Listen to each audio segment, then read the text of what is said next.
Good morning, good afternoon, good evening, ladies and gentlemen. This is Buffet of Ideas. Today we have a special guest. He is Eskendir Nega. Eskendir Nega is a well-known Ethiopian journalist, human rights activist, politician, known for his decades-long struggle for press freedom and democracy. Over the last few years, Mr. Eskendir has transformed from a journalist to a human rights activist and then freedom fighter. Now he is one of the leaders of the Fano movement and a chairman of AFPO, that is Amhara Fano People's Organization. With this brief introduction, I would like to welcome Mr. Eskendir Nega. Welcome to the Buffet of Ideas, Mr. Eskendir. Thank you for having me. I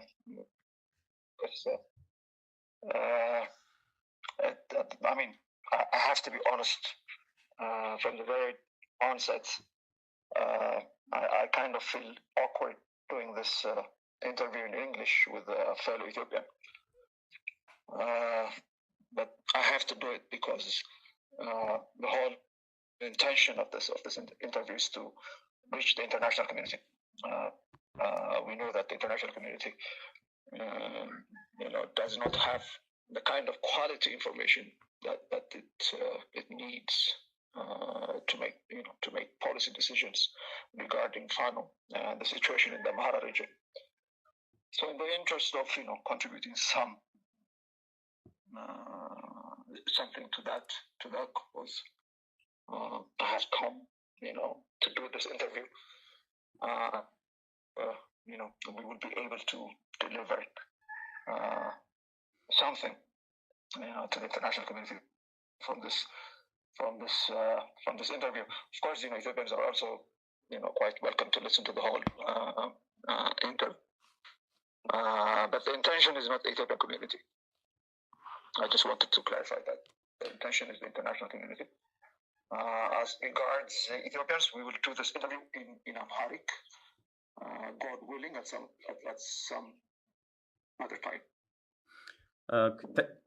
Thanks so much for clarifying that point, and I share your frustration and concern, and particularly given the circumstance under which you are conducting this interview. I know you are dedicating your time and making some time for us under this very difficult situation. So thanks so much once again. I would just like to jump into the nub of it. This week, a couple of days ago, actually, your organization, AFPO, that is Amhara Fano People's Organization, has released a much-awaited manifesto. It has been in the making for quite some time.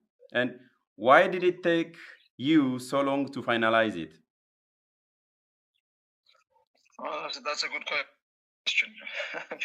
but the answer, I guess the honest answer to that question would be because we're fighting.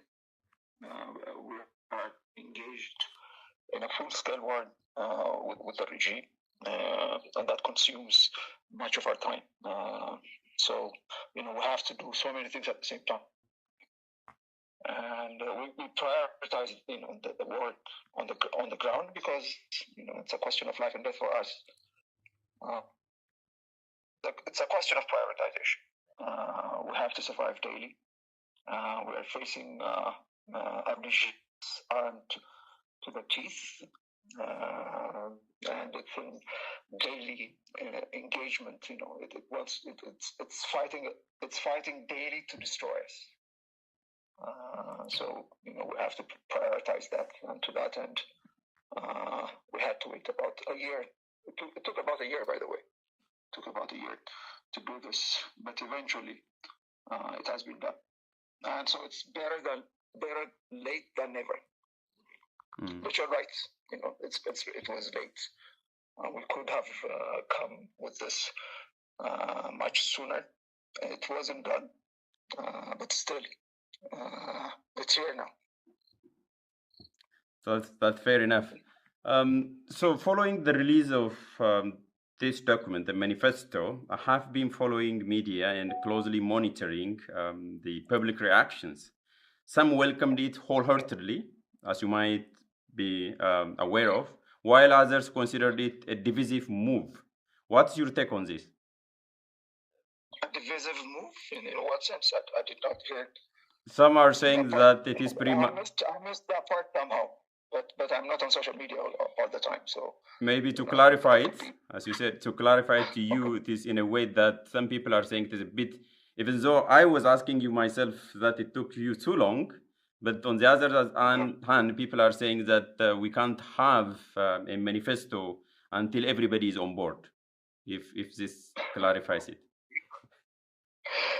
Well, yeah, it does clarify it. No, I think it's a perspective. But well, I mean, there's nothing specific I could say about that. But from our perspective, I guess that's we could have a manifesto before achieving that much desired ideal of unity, of total unity of armed forces. And it would be something to add up on once we achieve unity. So no one will be hurt by us publishing, coming out with a manifesto. So as long as it does not, it does not damage, it does not do harm to the struggle, I guess, and I guess we should all accept it in good grace. But I see the perspective from the other side, which is, some people are, some people are worried that, this lack of unity in the final movement will hamper, the cause. And they're correct in that sense, but that doesn't mean that, we will be, we will have to stop doing what needs to be done. What we need to do is to do the things that needs to be done. And if there's anything amiss, we will add it up once we come together. So, lack of unity should not be an excuse not to do anything, but to come up with manifestos, not to come up with original ideas. It should not be an excuse to do nothing. So we should be doing the things, that should be done. As we wait for that eventual, that's an inevitability, by the way. We will unite. It's only a question of, when. Now, since the Fano movement, which has been more than 2 years now, it is in its third year. I'm not referring to the whole Amara struggle. It has been there for decades. But what is the role of intellectuals in the making of this manifesto, Mr. Eskendir? Well, they are the architects, no question about it. You can't come up with a manifesto in the absence of intellectuals. But this is a testament, about Fano, because, this was, the common misconception about Fano is that, since it's a rural-based movement, that it's made up, almost wholly from farmers. But that's not the case. The cross-section of our society is represented in the Fano movement. So, we have intellectuals in there. We have rich people in there, poor people in there. We have farmers, teachers, doctors. We have all sorts of people in the movement, and we represent, like I said, a cross section of our society. So this is a testament to that reality, and in that context, the architects of this manifesto were the intellectuals. No one else could do this. And we have we have very competent and well qualified intellectuals and people who could take over the country should we win the war. And this is their footprint, by the way. This is their testament. This is what they want to do. Like I said, should we succeed in winning this war? Yeah. With that, let's get into the manifesto, the content of the manifesto itself. So, in the manifesto, in the preamble and introductory part, it is claimed that, I will quote, the Amhara people do not hold any community accountable for the injustices and oppressions they have suffered, nor do they consider anyone an enemy. The question is, therefore, if you have no enemy, whom are you fighting? Well, listen, I mean, this was framed from the perspective of communities, because we're not fighting any specific, community. We're not fighting specific ethnic groups. We're not fighting specific religious groups. We're not fighting any community. Okay, now as it when it comes to the question of enemy, like you said, there's this question of who and what we're fighting for. Now, as to what we're fighting for, let me give you a historical account of what happened in Ethiopia over the past 100 years. Because this is about this problem that we call, the genocide problem in the country is about 80, 90 years old. So we have to look, we need the historical context. Now, we have to go back to the mid-1930s when fascist Italy was preparing to invade Ethiopia. Now, what happened in 1935, somehow in 1935, because we were invaded by fascist Italy in 1936. And in 1935, the Italians were preparing to invade Ethiopia. And what they did was, they did two things. Now, first, what they did was to arm a militia in the eastern part of Tigray. So there was a governor of that region who was called Haile Selassie Gugsa. Now he was in cohort. He was in cohort with the Italians, and they began arming his people. So on the one hand, they were arming people, in particular in Tigray, in the northern part of the country, and as they were preparing, as they reached the final stages of their preparation, what they did was they started dropping leaflets from airplanes, and they targeted two areas in the country, and this is one in Tigray, and the other is in the Oromo-speaking areas and the Somali-speaking areas and the Oromo-speaking areas in the eastern part, in the southern part and the eastern part of the country. Now, the content of these leaflets was that, that the Italians were preparing to come and liberate the Tigrayans and the Oromos and the Somalis, all the non-Amhara people, from Amhara colonial rule. So they were posing as liberators of Ethiopia. And they were claiming that Ethiopia was in effect a colonial country, and the colonizers were Amharas. Now, this was the first introduction of identity politics in Ethiopia in our history.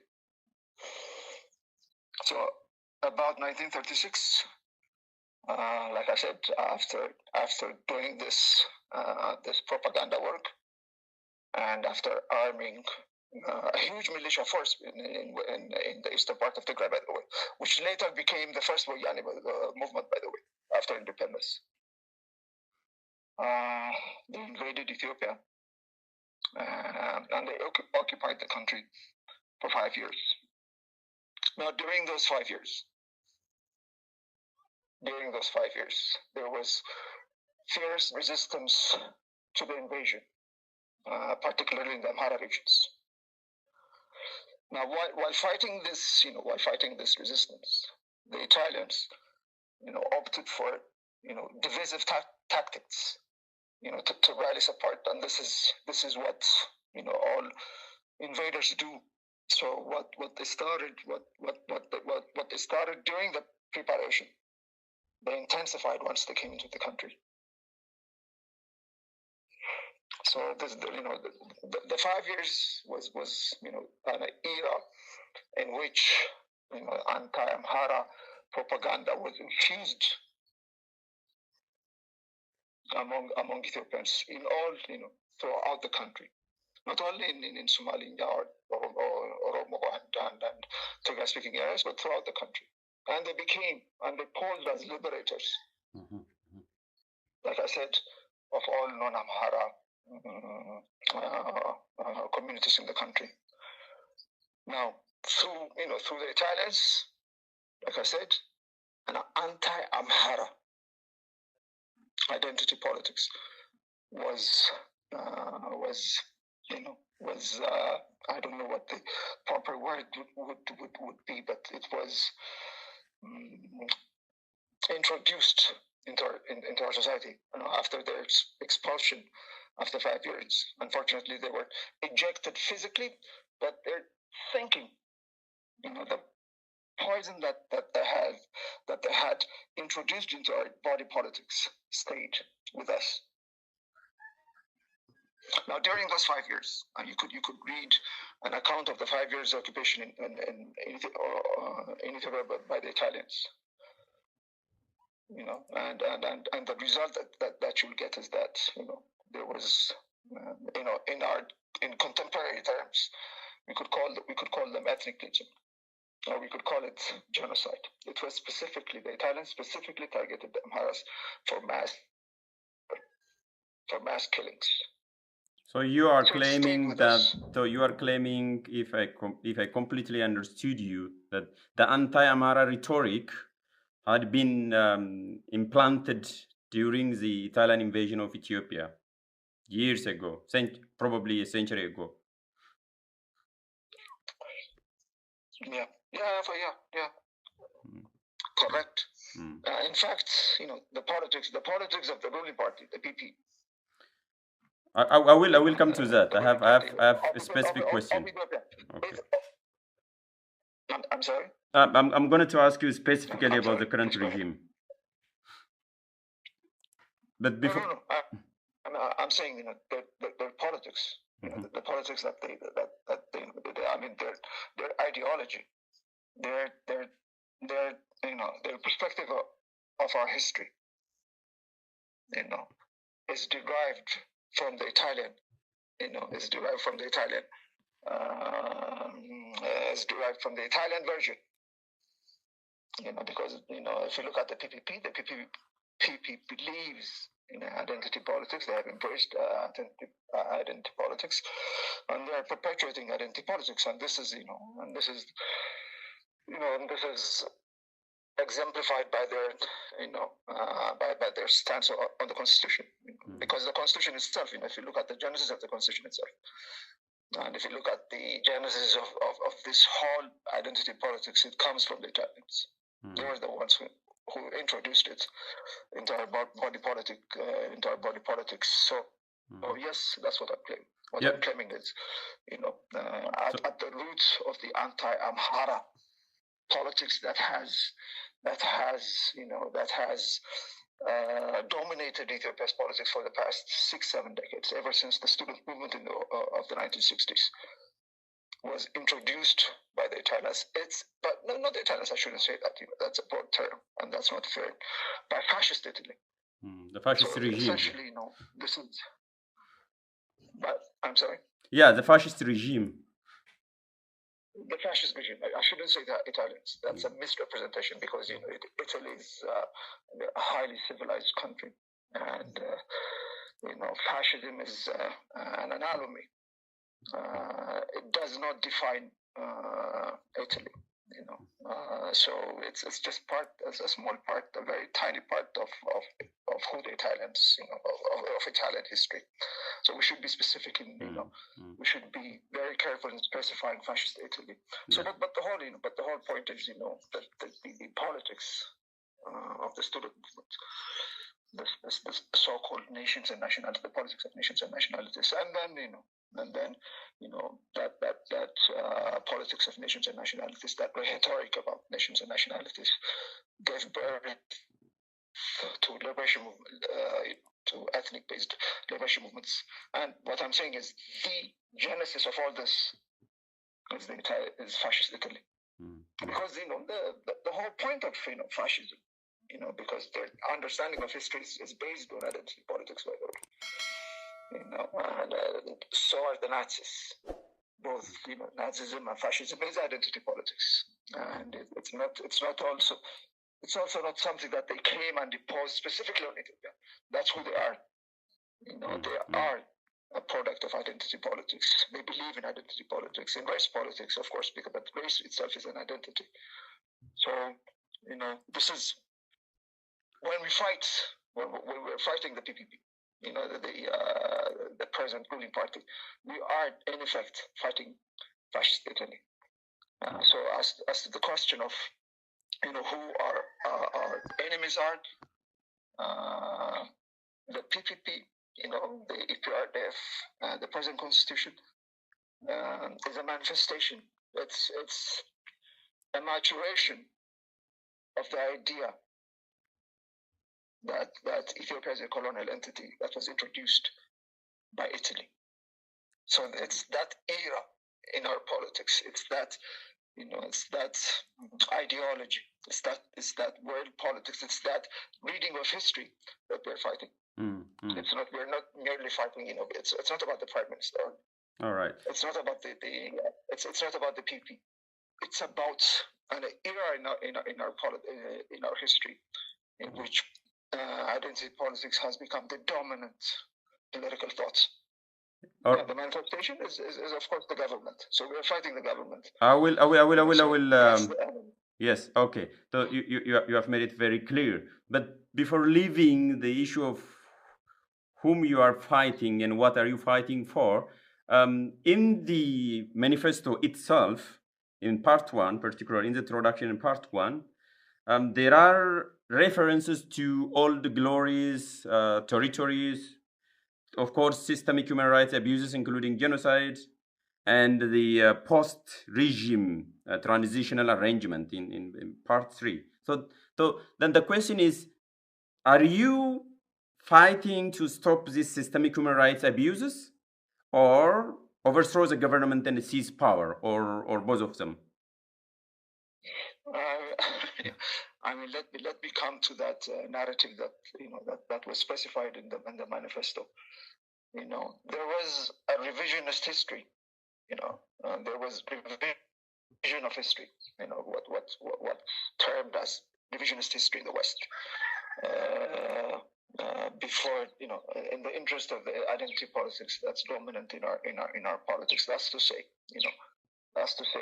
Amharas were demonized.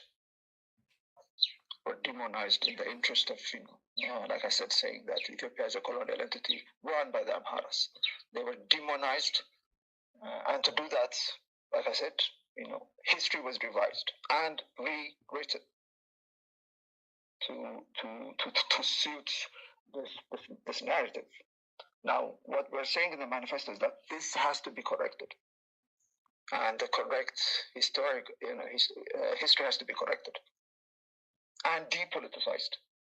So when we speak about the Amhara, the role of the Amharas in Ethiopian history, it's not a political stand for us. It's not about politics. We don't have that political ideology that wants to magnify or glorify the Amharas. What we want is a correction of historical revisionism that has pervaded our politics. That should be corrected, and that should be noted. Historical revisionism is a big part of our politics. A big part of our politics, and it's a huge, contentious issue in the West. We know that, because revision of history, has become a tool of political ideology. So that's what we want to be corrected. Amharas are not the bad guys of history, but that's what they have been painted as by the student movement, and that has been what has been embraced by multiple, virtually the whole, liberation movements that have sprung up from the student movement. So what we want to correct is that the Amharas have played a positive role in Ethiopia's history.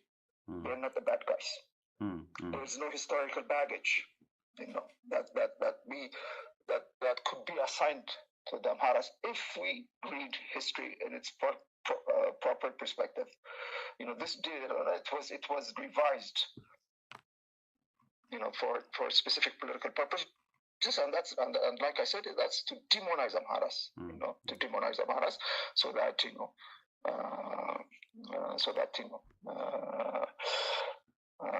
they would be, that they could be marginalized politically and economically and socially. That's what happened. But, so I think we should. Yeah, but in the process of that is well put, Mr.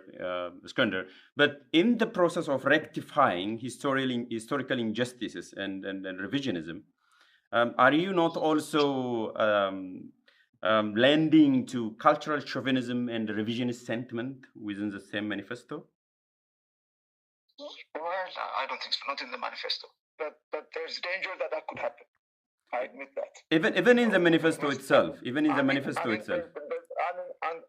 There's consensus now. I think there's overall consensus that that history has been misconstrued. That there was division, there was historical misrepresentation. I think there's general consensus about this in the Ethiopian body politics at this point. But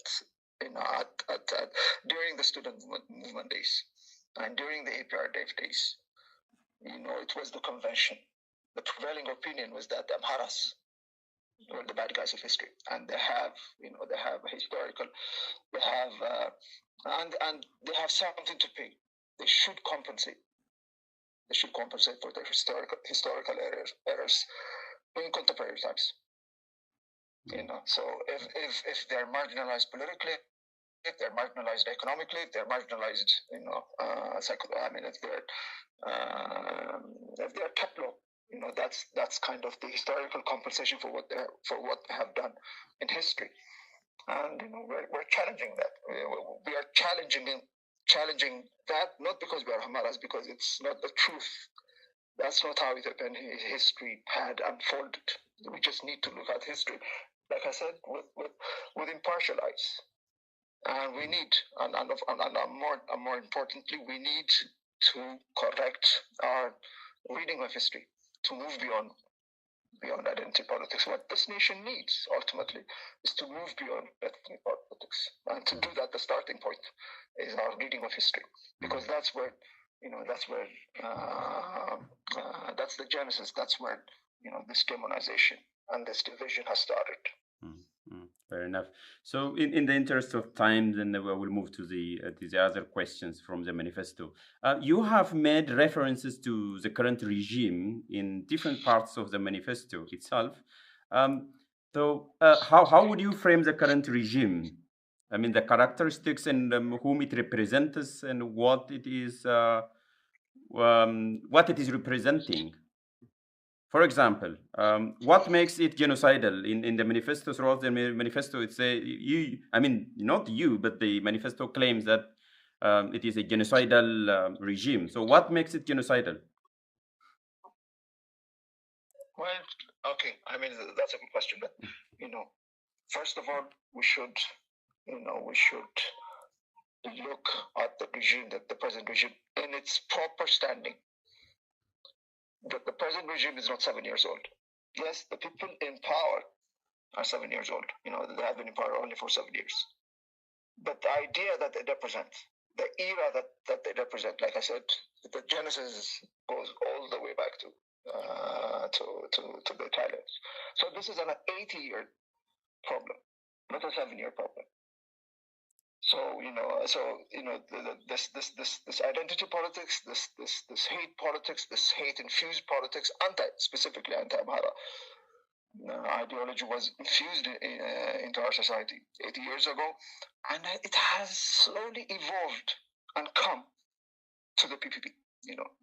There's this evolutionary movement towards the PPP, where the end result is genocidal sentiment. Now, I could go in detail about what this genocidal mentality is, but that's the end result of all hate politics. It's a genocidal mentality, and that's what this is the maturation of an idea that was invented to invade Ethiopia. But anyway, this, let me come to the evidence, of why we say regime is genocidal. The heart, the proof on the ground. If you remember, I'm sure that you'll recall this.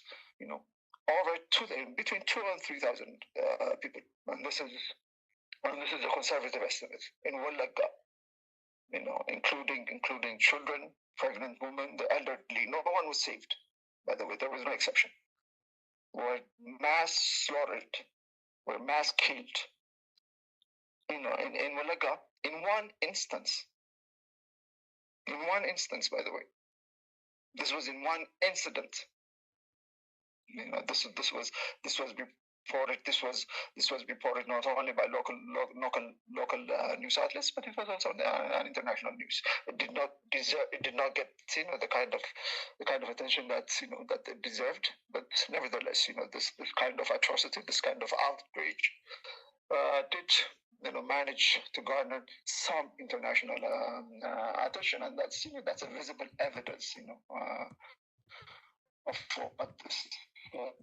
what the state, of what this government is capable of doing, and that kind of violence was perpetrated not by the insurgents, but it was perpetrated by the regime power, by government forces. And who are saying this? We're not the ones who are saying this. It's those people, it's the relatives of those people who survived. Those people who were not in the village at the time, who were elsewhere at the time, out in the fields farming at the time. They survived the massacre. And when they were asked, who committed this crime, this mind-boggling crime, and their answer is that it was government forces who came and did this. So this is I'm just citing one example here, but I could cite many more instances. So this is engaged in mass killings, mass killing against its own citizens. This is a fact which has been corroborated by the international community, by international human rights organizations. So what more evidence do we need? Then it's not only it's not about it's not a political narrative. This is not about a political narrative now. Like I said, why is it doing this? That requires a political narrative. The part I said, the part I said about the Italians introducing identity into the Ethiopian body politic. But when it comes to the reality on the ground, it's there. It's there. Look, read international human rights, reports by international human rights organizations, and you'll find it there. All right. That within this framework, there have been a common question which has been raised by people observing the Ethiopian politics, including the Ethiopians. So, if you frame the current regime genocidal, and how would you explain the fact that the PP, or the Prosperity Party, is made of different groups, including the Amharas? So how could the Amharas in the regime commit a genocide against their own people? No, it's not a unitary organization. There are factions within the ruling party. Even they claim that. That's just obvious. There's PP, there's the Prosperity Party, and there's the Amhara wing, and there's the Oromo wing. And each ethnic group is represented as a group, as a distinct group within the ruling party. So it's not a unitary organization.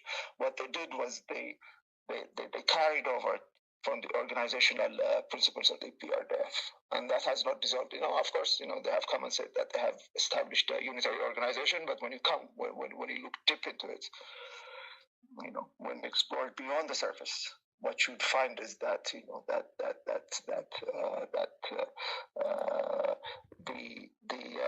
the division on the basis of ethnicity in the organization has been entrenched. And they couldn't do away. They couldn't do away with it. They couldn't do away with it. They just said, they're just living with it. It has been said, like I said, that they want to forge a unitary organization, that they want to dissolve the ethnic division within the organizations. They want to dissolve the ethnic, setup and the ethnic organizations within the federal party. But they were not able to do it because there was much resistance in the party, and it was not seriously pursued. It was, they came up. They came up with it for propaganda purposes, and then when resistance was too high, it was too stiff for them, they abandoned it. So, but what are the Amaras doing there? What are the Amaras within the party doing? That was part of the question. I had to laugh on that. Because why so? I'm thinking about because I'm thinking about Ethiopian audiences. While this interview is intended for the international community, I forgot that. I shouldn't forget that. This is for someone who's not familiar with Ethiopian politics. The Amhara faction. I'm not going to speak about the others, but the Amhara faction within the ruling party now and before, during the time of the EPRDF, are nominal. What we call the nominal members. They're not. They do not have real power. Now, if you look at European history, a good comparison would be Vichy France. I don't know if you know this term. I do. In the aftermath of the Second World War. Yeah, I know. War, exactly. But for those who are not familiar with the Second World, with the history of the Second World War, the Germans invaded France and they occupied France, but they divided France into two parts. So once a puppet regime. That's the correct. That would be a very good way of describing Vichy France, and it's the same here. These are puppets for whomever is in power, whether it should be the TPLF, whether it should be the OPDO, the current, people in power who have real power. So these are puppets. They do not represent the real interest of the Amharas. This doesn't mean, that they're happy that genocide is being committed against the Amharas. This doesn't mean that they're not aware that the Amhara people face a genocidal danger from the ruling party. It's just that they don't have the stamina. They don't have the backbone. And perhaps they don't have the backbone to stand up for their people. They're only interested in themselves. They're only interested in their interests. Perhaps a proper description would be a political agency. They lack political agency. Yeah, that's a good way. That's a good political term. Let's move into one of the issues, the very important issues in the manifesto itself, with regard to the structure and the form of government. And what form of society and government structure would you envision in the aftermath of victory? And because you have in your manifesto sketched out the post-victory transitional mechanism as well. So is it that culturally homogeneous society with somehow strong central government or something else? In a sense, what is wrong with the current governance structure? And what are you trying to change? Well, it's language-based. I mean, the basis of the federal system that we have in place now is language-based. It's only language-based, and that's a problem because we have created a kind of ethnic enclaves that were featured in Yugoslavia and the Soviet Union, which disintegrated. And I don't think there are other examples that could be cited in contemporary terms. Maybe perhaps the only example would be Belgium in Europe, but not in Africa. But certainly not in Africa, but certainly not in Asia, where you have more multinational, multi-ethnic countries. So and this tells you, like I said, this tells you about their ideology. This tells you about the constitution, what's intended for the country. So our goal is to move the country. Our vision Let me put it this way. The vision of FANO. In whole, I'm not speaking specifically about AFPO, and even the groups that are outside AFPO. Our vision for Ethiopia, and Ethiopia should be very well aware of this, as well as the international community should be very well aware of this, is to move Ethiopia beyond identity politics. We're fighting essentially, like I said, what has brought this danger of genocide in the country. It's identity politics, and it just doesn't work, at least in our era. And I don't know about future generations, but as long as we are concerned about democracy, peace, and development in our contemporary time, we cannot legitimize or we cannot state-sponsored identity politics and at the same time have peace, democracy, and development.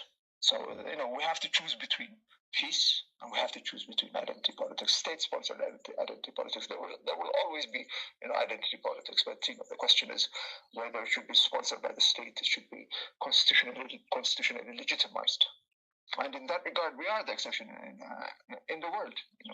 In the world, not only have we embraced it as the main theme in our politics, but we have mandated. We have constitutionally mandated it, and we have come to the brink of genocide because of this experimentation. And let me call it.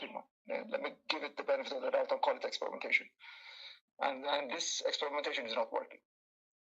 So if this is not, like I said earlier, this is not fighting against the prime minister. This is not only fighting against the PP, one party. This is about changing the era of our politics. This is about moving Ethiopia from one era, which is identity politics centered, and moving into the norm, into the international norm. Is it? Now, this international norm is well known in Africa. It's well known in Asia, where countries are similar to Ethiopia in respect to their social makeup. They're multi-ethnic and multi-religious.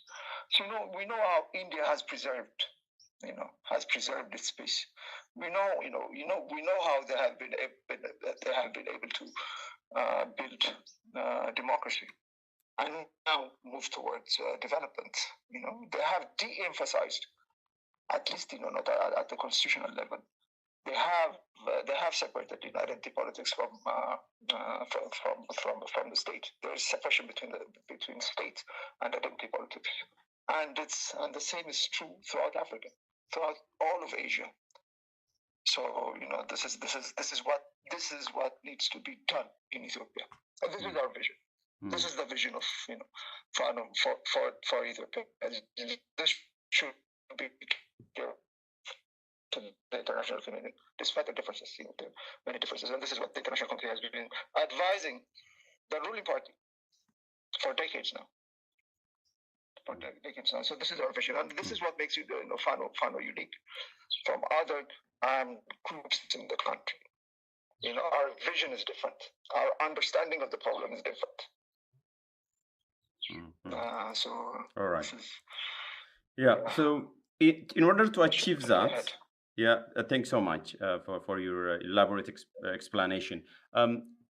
In order to achieve that goal, which you have planned out in the manifesto, and as you have already mentioned earlier, you really need some other stakeholders with whom you have to cooperate, right? So the Amara Fano are not going to make history or redefine the Ethiopian politics. They need to cooperate with other entities and stakeholders.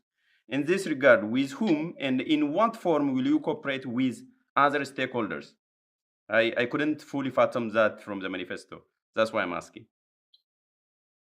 Well, I mean, a manifesto that could not come as part of the manifesto because partnership and forging alliances with other political parties, actors, and the international community. That's about policy, but the vision has been articulated. The vision has been articulated in the manifesto, and it says, and it specifies, that Ethiopia needs to move beyond this. Like I said, the 90, the 80, the 100. Let's call it 100 because it's almost 2025, and it's only about a decade from 100 years old. So we need to move, out of the 100-year era of identity politics, and it was, the crazy part about this is that it was imposed externally. It's not even indigenous. It's not something that has sprung up from Ethiopia. It's not organic, but we have suffered because of it for 100 years, and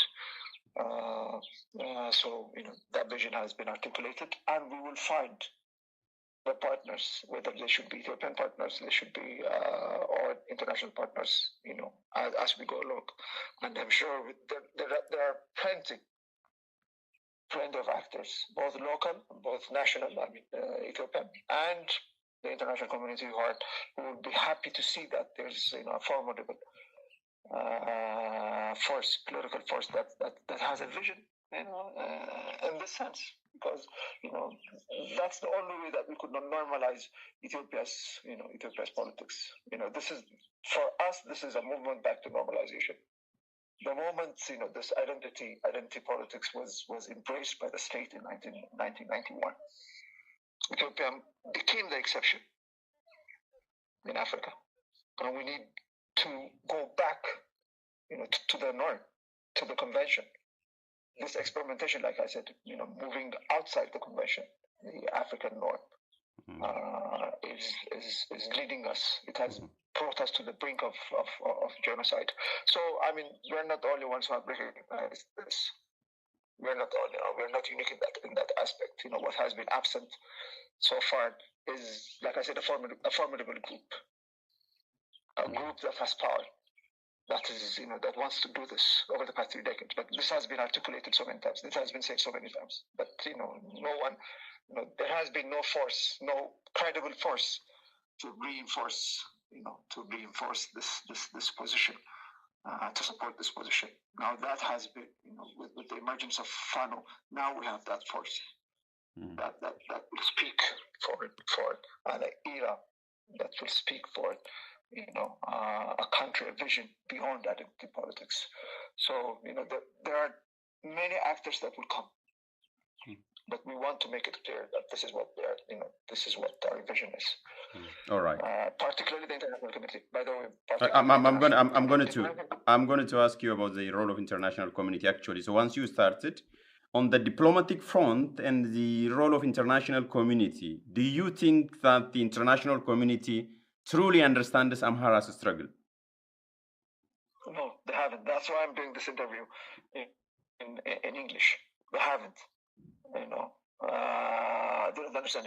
Because for many of them, they think that this struggle of ours, this armed movement of ours, is about ethnic empowerment. Because that's the convention, not only in Ethiopia but throughout Africa. When people speak about ethnic-based movements, it's about ethnic empowerment. It's not about ethnic empowerment for us. It's about identity politics. Actually, it's the reverse. It's the reverse. We see our problem coming from identity politics.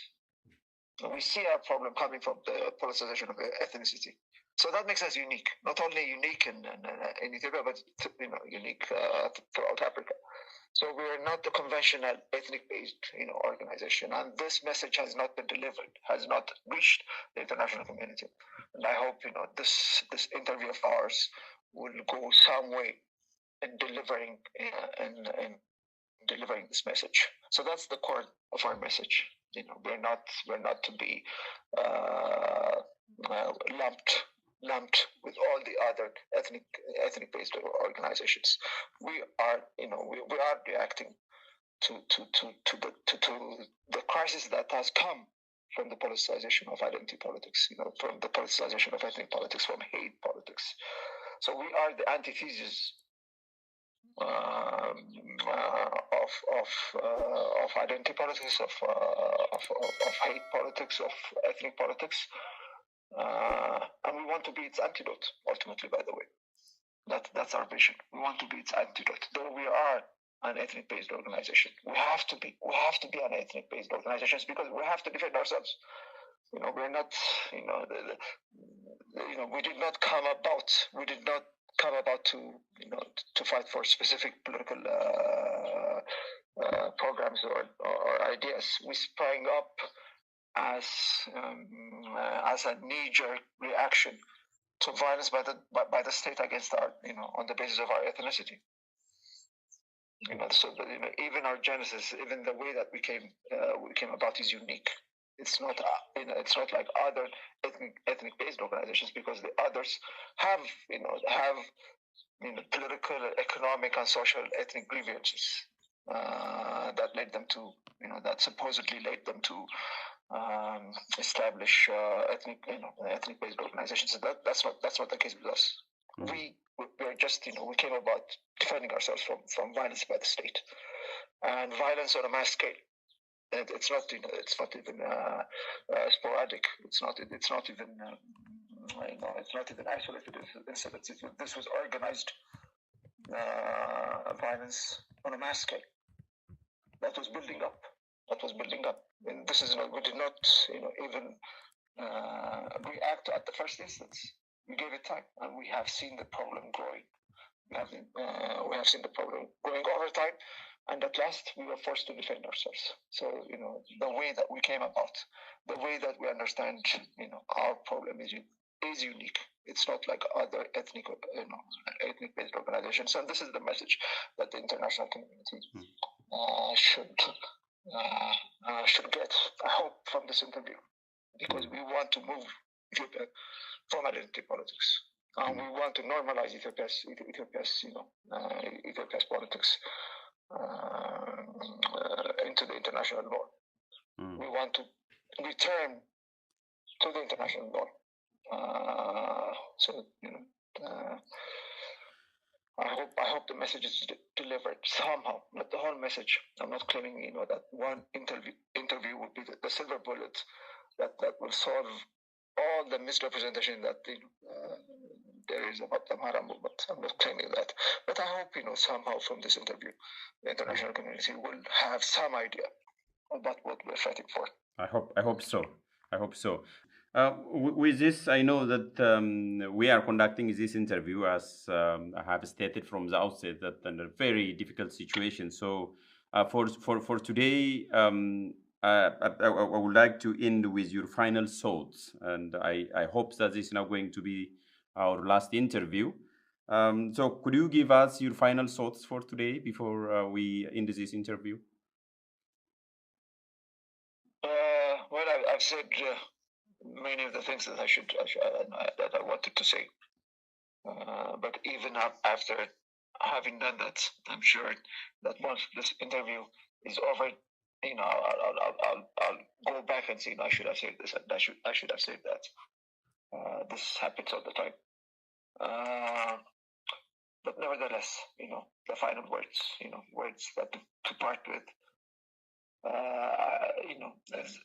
is the core of our message. And the core of our message is that Ethiopia needs to move beyond identity politics. This should be our mission, our collective mission in the coming years. It's time that we ended, fascist Italy infused hate politics. We have wasted too many decades in this absurd scenario, and to do that, eventually, after decades of waiting, there's an opportunity has come up with FANO. And anyone who is, any Ethiopian or any international actor, any international stakeholder that believes in that believes that identity politics, that believes in the danger of identity politics, that believes in the malice of identity politics should help us. They should help us. It's time to help FANO do this historical, complete this historical mission, because it's a historical mission. Should this nation, survive from this crisis? Because Ethiopia has survived so many crises over the past, thousands of years, and this is a crisis that Ethiopia will survive. I have no question about that. The only question is who's going to do it, not if. This will be done. Ethiopia will survive in the end. This is not the end of Ethiopia. Identity politics will not bring about the end of Ethiopia. But having said this, I'm not undermining the challenge, the immensity of the challenge that lies before us. So this immense challenge has to be done, and has to be done somehow. It will be done somehow. And the opportunity is here. Let's not miss the opportunity, because over the past decades we have missed so many opportunities. So many opportunities, to finally correct,